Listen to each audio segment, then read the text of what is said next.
Waalaikumsalam warahmatullahi wabarakatuh.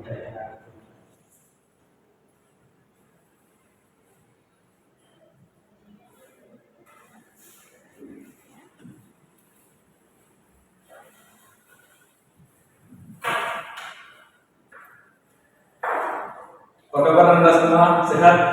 Sehat. Baik. Assalamualaikum warahmatullahi wabarakatuh. Waalaikumsalam warahmatullahi wabarakatuh. Alhamdulillahirabbil alamin. Wassalatu wassalamu ala asrofil anbiya'i wal mursalin wa ala alihi wa sahbihi rasulillahi ajma'in. Amma ba'du. Pertama yang paling utama sekali marilah kita ucapkan puji dan syukur kita kepada Allah Subhanahu wa taala. Yang mana pada hari ini Allah masih memberikan kita kesempatan sehingga kita dapat hadir pada hari ini. Baik, anda semua ada yang tidak hadir pada hari ini? Banyak banget Pak. Baik, silakan kita kelas untuk membaca doa terlebih dahulu sebelum kita mulai pelajaran kita.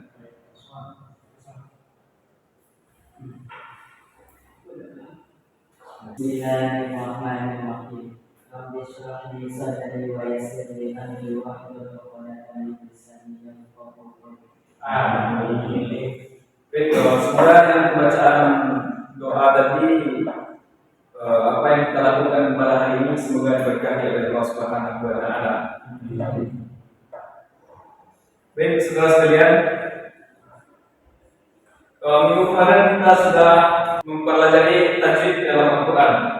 Nah, pada kesempatan kali ini kita akan mempelajari yaitu mengenai Al-Quran dan hadis sebagai pedoman hidup. Anda sekalian, mungkin kita sudah tahu dengan Al-Quran dan hadis. Yaitu Al-Quran dan hadis itu merupakan sumber hukum atau pedoman di dalam kehidupan kita. Al-Quran itu berasal dari kata qara'a yaqra'u Qur'ana yang berarti bacaan atau membaca. Kalau hadis berasal dari kata hadasa yang artinya baru perkataan. Pada hari ini tujuan pembelajaran kita yaitu pertama adalah mengetahui pengertian Al-Quran dan hadis, kemudian keistimewaan Al-Quran, kemudian hadis warisan Rasulullah SAW, dan selanjutnya adalah isi Al-Quran dan hadis. Yang pertama adalah kita masuk kepada pengertian Al-Quran dan hadis. Yang pertama adalah pengertian Al-Quran. Seperti yang Bapak katakan tadi, bahwa Al-Quran menurut bahasa yaitu berasal dari kata qara'a yaqra'u Qur'ana yang berarti membaca bacaan. Bisa jelas di depan? Al-Quran berarti bacaan yang sempurna. Kalau sedangkan beristilah itu adalah wahyu Allah yang diturunkan kepada Nabi Muhammad SAW secara langsung melalui malaikat Jibril, dan membacanya adalah ibadah. Rasulullah SAW banyak menerima wahyu dari Allah, baik secara langsung maupun antara malaikat Jibril yang bukan. Itulah kemudian dari Al-Quran. Mungkin anda semua sudah membaca-baca sebelumnya pengertian dari Al-Quran itu. Kemudian yang kedua itu adalah kita masuk kepada pengertian hadis. Hadis berasal dari kata hadasa yang berarti baru, peristiwa, mudah, perkataan, cerita. Adapun menurut istilah adalah bahwa hadis itu adalah segala sikap, perkataan, perbuatan dan penetapan persetujuan takdir Rasulullah SAW, pesan hati yang direkam dalam hadis yang dihafalkan, disebarkan dan ditradisikan oleh para sahabat, tabi'in, dan para ulama. Kalau hadis secara umum adalah yaitu adalah perkataan, perbuatan dan persetujuan takdir Nabi Muhammad SAW yang menjadi sumber Islam setelah Al-Quran.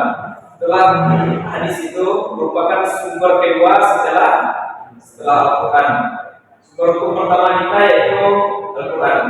Intinya keduanya itu adalah sama-sama sumber hukum kita atau sebagai pedoman kita dalam kehidupan sehari-hari. Kemudian kita masuk kepada keistimewaan Al-Quran. Anda tahu bahwa Al-Quran itu adalah mukjizat yang diturunkan kepada Nabi Muhammad SAW. Al-Quran itu merupakan mukjizat yang dikabarkan yang diberikan kepada Nabi Muhammad SAW yang tidak dapat dilanjuti oleh siapapun dari masa ke masa. Anda yakin bahwa Al-Quran itu tidak ada tandingan dari masa ke masa? Kenapa? Kemudian Al-Quran semua kalam Allah yang dijadikan pedoman hidup sepanjang masa. Dalam kehidupan kita sehari-hari, apakah Anda semua itu menjadikan Al-Quran sebagai pedoman hidup? Coba, alhamdulillah kalau itu. Kemudian Al-Quran adalah sumber ilmu pengetahuan. Apapun ilmu yang ada kita ketahui itu, kalau kita yakin bahwa semuanya itu adalah berasal dari Al-Quran. Kemudian Al-Quran memuat segala aturan kehidupan kita serta jawaban dari segala masalah. Dari segala ibadah yang kita lakukan, aturan-aturan dalam kehidupan kita itu sudah ada di dalam Al-Quran. Kemudian selanjutnya kita masuk kepada hadis warisan Rasulullah SAW. Itu pertama adalah hadis kauni. Hadis kauni itu adalah segala yang diucapkan oleh Rasulullah SAW dalam segala bidang. Contohnya, innama a'malu binniyat itu sesuatu yang diucapkan langsung oleh Rasulullah SAW. Kemudian adalah hadis fi'li. Perbuatan Nabi Muhammad SAW yang sampai kepada kita melalui penuturan sahabat. Kemudian adalah hadis takriri. Itu keadaan Nabi Muhammad SAW yang mendiamkan, tidak berkomentar dan tidak menyanggah serta menyetujui apa yang dilakukan oleh para sahabat. Mungkin itu hadis sebagai warisan dari Rasulullah SAW. Pertama adalah hadis kauni, hadis fi'li dan hadis takriri. Kemudian selanjutnya adalah kita masuk kepada fungsi Al-Quran dan hadis. Yang pertama itu adalah fungsi Al-Quran. Fungsi Al-Quran itu secara umum yang pertama sebagai sumber ajaran atau sebagai sumber hukum di dalam Islam dan merupakan sumber hukum yang pertama atau yang utama bagi kehidupan kita. Kemudian adalah sebagai konfirmasi dan informasi tentang hal-hal yang tidak dapat diketahui oleh akal. Maka itu dijelaskan di dalam Al-Quran. Kemudian kita membutuhkan pemahaman terlebih dahulu untuk mengetahui informasi-informasi yang terdapat dalam Al-Quran itu. Kemudian adalah petunjuk hidup manusia di jalan yang lurus tentang berbagai hal, walaupun petunjuk tersebut terkadang bersifat umum yang menghendaki penjabaran dan perincian. Kemudian sebagai pengontrol dan pengoreksi terhadap ajaran-ajaran masa lalu, yaitu seperti yang kita ketahui kitab sebelum Al-Quran seperti Injil, Zabur dan Taurat. Kemudian kita masuk kepada fungsi hadis terhadap Al-Quran. Fungsi hadis terhadap Al-Quran yang pertama adalah mengukuhkan hukum yang sudah ada di dalam Al-Quran. Kemudian adalah merinci ayat Al-Quran yang global. Kemudian adalah menetapkan hukum yang belum terdapat dalam Al-Quran. Dan yang terakhir adalah membatasi keumuman ayat di dalam. Mungkin itu materi kita pada hari ini, yaitu mengenai Al-Quran dan hadis. Pertama, seperti yang Pak jelaskan tadi, pengertian Al-Quran dan hadis, istimewa Al-Quran dan hadis. Kemudian hadis sebagai warisan Rasulullah SAW, dan terakhir adalah fungsi hadis Al-Quran. Semoga dari yang Bapak jelaskan tadi bisa dipahami oleh Anda semua mengenai Al-Quran dan hadis.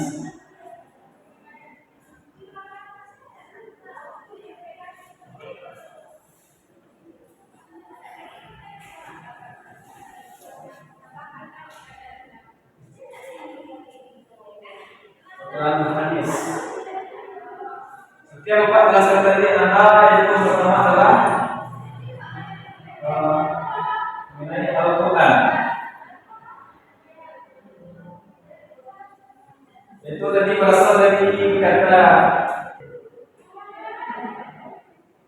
Qara'a,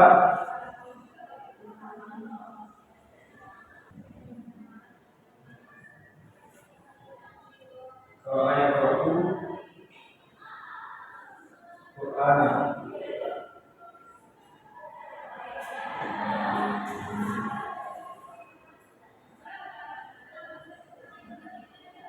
Itu artinya adalah bacaan.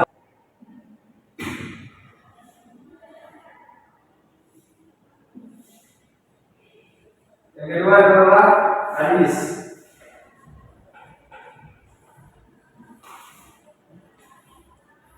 Itu dari kata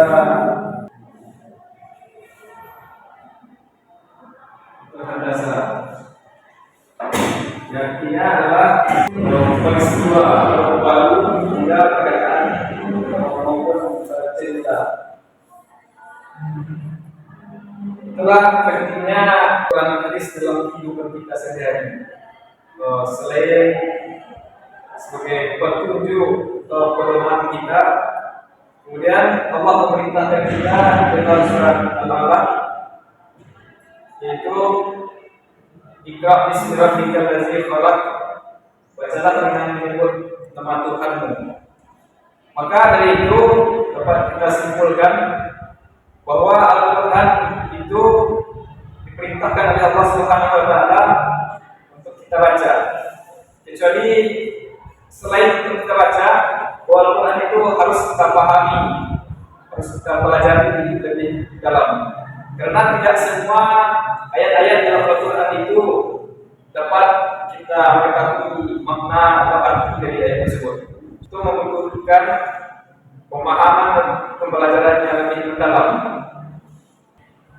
Dari Rasulullah SAW menjadi satu pedoman atau sebuah hukum kedua bagi kehidupan kita.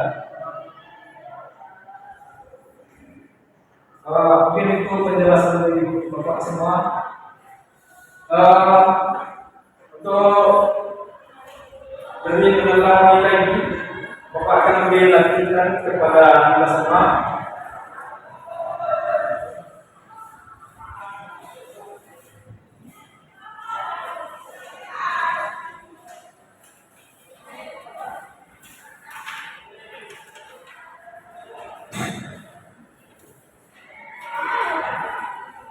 Soalnya Bapak diktikan saja.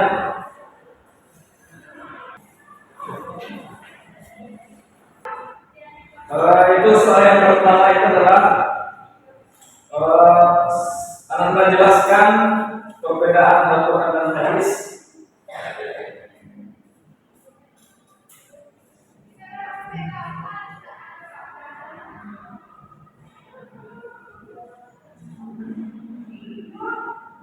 Kemudian yang kedua, sesuai yang Bapak jelaskan tadi, fungsi dari Al-Quran dan hadis. Dua itu saja soal dari dulu. Silakan dikerjakan.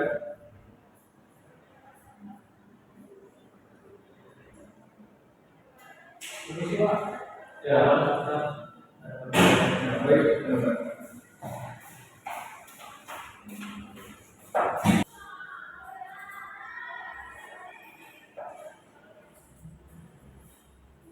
Silakan dikumpulkan jawaban yang telah Anda buat.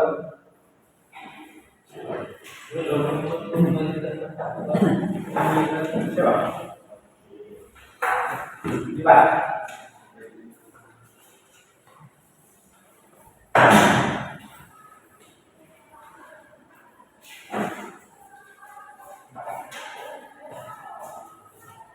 Terima kasih Anda semua sudah mengerjakan soal dari Bapak.